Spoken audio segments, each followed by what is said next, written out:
Little Cottontail by Carl Memling.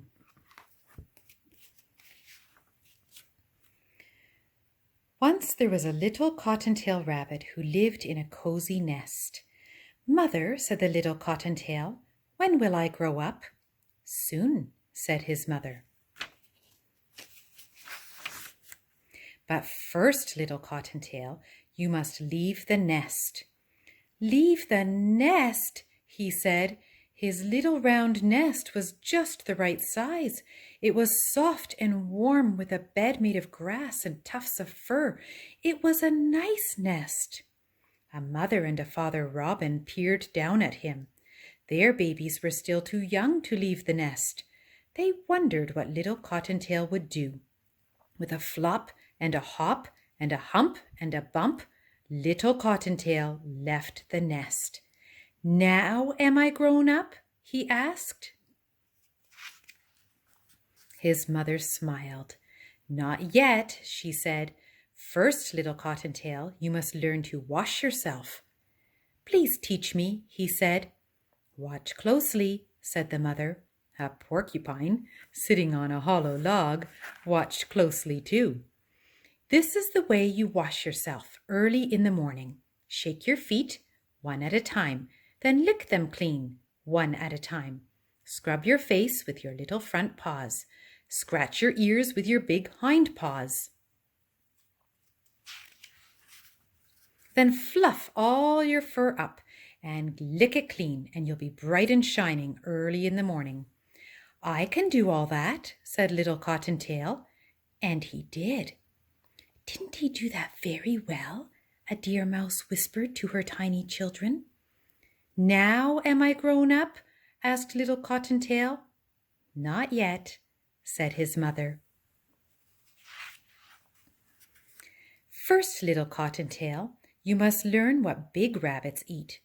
Out in the meadow all summer long, they eat grass and herbs and lots of green plants. Over by the farmhouse all summer long, they eat carrots and cabbage and nice fresh fruit. All through the winter, white with snow, they eat buds and twigs and the bark of trees. These are things that big rabbits eat whenever they are hungry. Little Cottontail said, "I listened closely, and I think I know them." And he did. "Now am I grown up?" asked little Cottontail. "Not yet," hissed a woodchuck, popping up from his burrow. "First, you must learn about foxes." "What about foxes?" said little Cottontail. "Foxes like to chase rabbits," said his mother. "They like to catch them for dinner. You must learn how to tell that a fox is coming.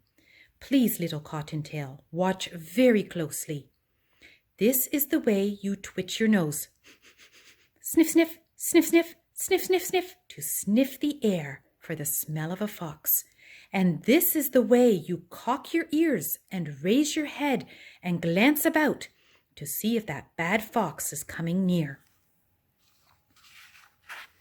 And if the fox comes, this is the way you lay back your ears and bound away. This is the way you hop, hop, hop as fast as you can before the fox can catch you. You dodge and you twist and you take shortcuts. You zigzag and circle and double back on your tracks. You lead the fox to a briar patch. You do a quick, quick stop there and hop to the side. You freeze like a statue and the fox runs by. And all that the fox ever does catch is a pawful of thorns in the briar patch. "That's so much to learn," said little Cottontail, "though I did listen closely. Now let me see. What came first? Oh yes, first I must twitch my nose." So little Cottontail twitched his nose to sniff the air for the smell of a fox. Then he cocked his ears and he glanced about. "Mother!" cried little Cottontail, "a fox is coming!" Into the hollow log sprang the porcupine. The deer mouse scampered off swiftly with her tiny children. Down popped the woodchuck into his burrow, and chee, chee, cried the robin as he flew away. Little Cottontail and his mother laid back their ears and bounded away, and the fox chased after them. Oh dear, thought the mother, what if little Cottontail doesn't remember all I told him? But little Cottontail zigzagged and circled and doubled back on his tracks. Then he came to a quick stop and hopped to the side. He froze like a statue, and the fox ran by, straight into the thorns of a briar patch. "Mother," said Cottontail, gasping for breath, "now am I grown up?" "Yes," said his mother, "now you are grown up, big Cottontail."